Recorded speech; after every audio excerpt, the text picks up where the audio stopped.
Why does everything have words on it? It's just words.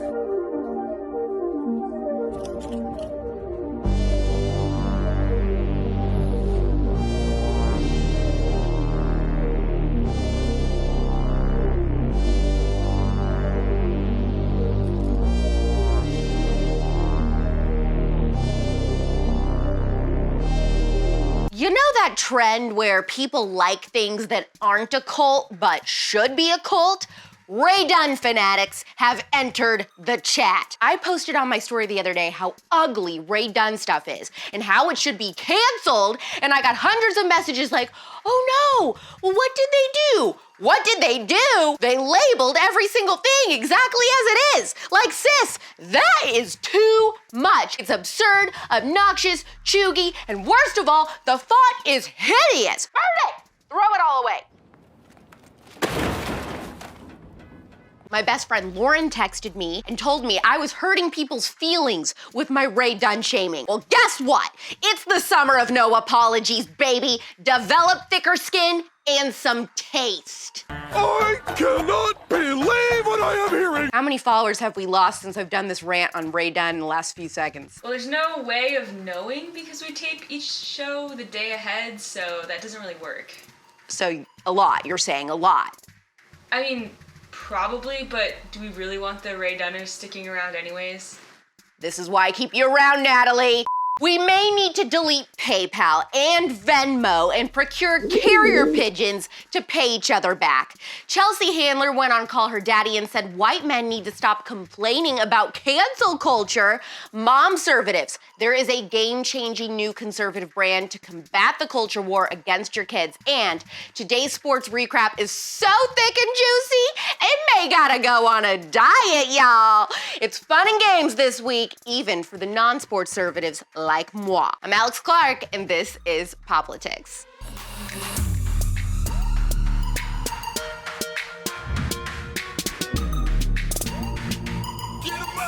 Hey, remember how I've been telling you for the last several months the left is going to take away our abilities to bank? And good old Nene was right once again.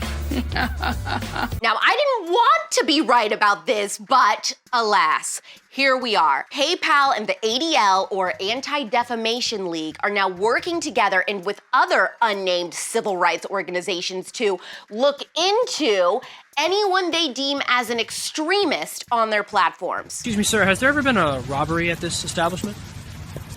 Not that I know of. I don't know. According to Reuters, PayPal will share that information with policymakers, law enforcement, and those in the financial industry. A few things here. Number one, when this story first broke the headlines, the stories all said PayPal was going to start blocking and removing people. But after it blew up on social media and people started freaking out, all the news outlets changed the wording to say, look into. I'm erasing you and I'm happy! Number two, who is classified as an extremist or in a hate group? Anyone profiting from what they deem as anti-Semitism, Islamophobia, racism, anti-immigrant, anti-Black, anti-Hispanic, and anti-Asian bigotry, of course. Yeah, so everybody? Now, what has been called or categorized as racism in the last 2 years? Jogging, wine, camping, hard work, bird watching, breathing. My disappointment is immeasurable. And my day is ruined. Notice that Antifa and Black Lives Matter, who burnt down and pillaged our cities for an entire summer, are nowhere to be seen on PayPal's special list. So basically, we're all screwed. It isn't an if, it's a when. It will be harder and harder for conservatives to shop online, transfer money, and sell. This is the CCP financial and social credit system. It's communism gone digital. It's over.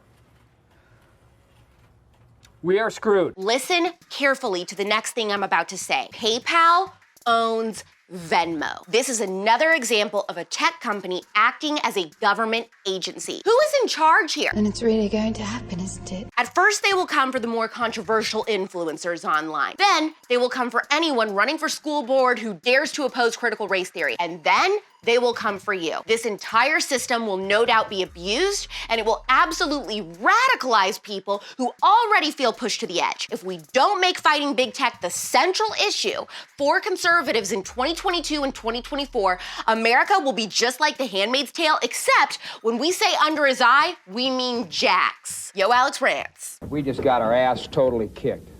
We couldn't do diddly poo. Chelsea Handler went on Call Her Daddy last week and said that white men need to stop complaining about cancel culture and ask what's so effing hard about apologizing. It's a learning curve for everybody, and it's frustrating on many levels. Some for white men especially. They're like, why is the party over? Why is the party over?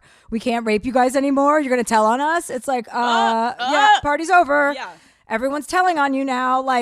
And, so the answer to that is if you're a man talking to a woman about sexism, or if you're a white person talking to a person of color about racism, the only responses are thank you. Yep. Thank you for telling me. Yeah. Thank you for spending your time explaining this to me. And I'm sorry that I didn't know better. This is such a bullshit false synopsis of what cancel culture is and completely downplays the reality of what leftist cancel culture vultures like Chelsea Handler perpetuate. Don't lie to me. Please don't lie to me. Cancel culture isn't asking someone accused of racism to simply apologize. By the way, how do you even know what actual racism is to begin with anymore? Because like we discussed earlier, everything is racism to the left. Read up on microaggressions. It's a nonstop apology tour. I'm sorry. You think you deserve an apology. But it doesn't stop at an apology. They send their cult to get you banned from social media, fired from your job, stripped away of any and all achievements,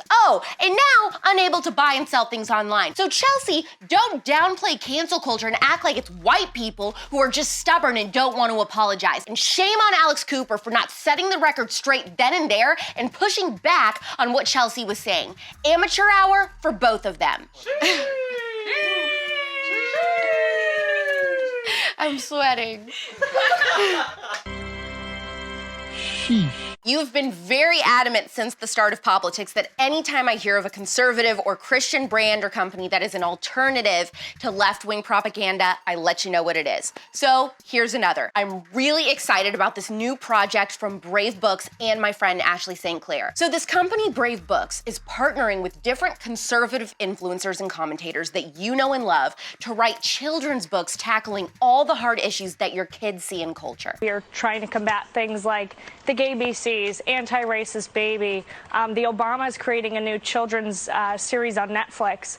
So I thought it was time that conservatives did something to fight back in terms of the culture war. Brave Books has different children's books that release each month with their subscription service that cover everything from trans issues, which Ashley St. Clair wrote about in her first book, Elephants Are Not Birds, and being pro-life in Little Lives Matter by Elizabeth Johnston. Some of the other books will cover critical race theory, the Second Amendment, socialism, and more. They are all beautifully illustrated and teach your kids conservative values in a fun and engaging way. This is not an ad for them at all. I just love what they've created, and I think it's important to support conservative creators when we step into high-stakes positions in the culture war. So if you're interested, go to bravebooks.us. Very cool. Very cool. Very cool. Very cool. Very cool. Very Very cool. cool. Very cool. Very cool. It's sporty, it's spicy, it's time for your weekly sports recap. Call me the bus driver, kid, because I'm about to take you to school. Fader!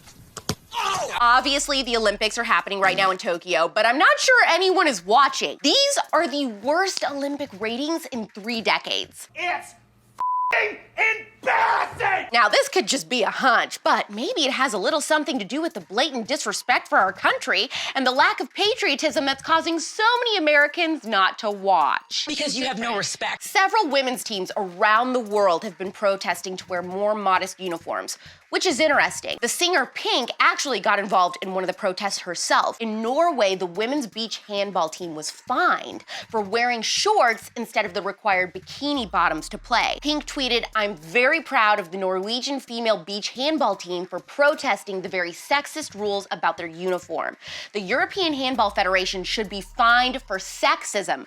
Good on you, ladies. I'll be happy to pay your fines for you. Keep it up."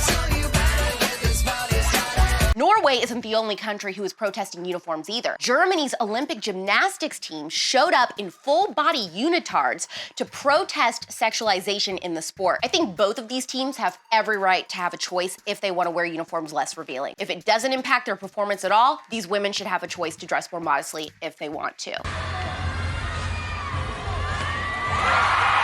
The WNBA has decided not to protest the national anthem at the Olympics, despite leaving the court every time it's been played all season. Maybe they're starting to realize that, hey, there may be a correlation between the lack of support for them and their hatred of the country they're supposed to represent. Basketball is boring anyways. Can't we come up with new sports at the Olympics like sumo wrestler figure skating? Oh, that's lovely. So graceful. The corkscrew spin, flawless. His signature move, the Flying Dutchman. Poetry in motion. And there it is, the baby bird. Breathtaking. You know what? After all my rants in this episode today, I think I deserve a gold medal. Not a gold medal for speaking, obviously. I do this for a living, you know. But you can support me, maybe not with a medal, but you can leave a 5-star review and subscribe on Apple Podcasts and Spotify. Just search for POPlitics on there. Do not go anywhere without hitting the heart. Let me know how you feel about Ray Dunn and what PayPal is doing, and then DM this episode to every conservative friend and family member you have, and of course, tap the save button. We are back tomorrow at 4 p.m. Eastern, 1 p.m. Pacific. It's pop culture without the propaganda every single day. I'm AlexClark, and this is POPlitics. Click below to watch yesterday's episode. Please subscribe, thumbs up, share this video, and ring the bell for notifications so you never miss the conservative. And make sure you're following this show at POPlitics on Instagram for even more CUTEservative content.